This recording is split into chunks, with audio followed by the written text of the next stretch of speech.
കനിവായി മോക്ഷം വിമിതമായി നിന്റെ സമർശം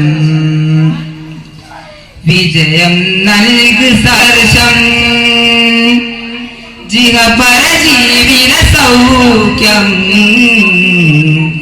പാപങ്ങളേറെ ചെയ്തിവർ എന്നാലും ഏകനിലാവേ നീ മാപ്പ് തന്നാലും പാപങ്ങളേറെ ചെയ്തിവർ എന്നാലും ഏകനിലാവേ നീ മാപ്പ് തന്നാലും പ്രഭമായ റസൂലിന്റെ പ്രതിജ്ഞമായി നിൻ മനസ്സിന്റെ പ്രകാശ ശരഫല്ലോ നൽകണം പറയണേ.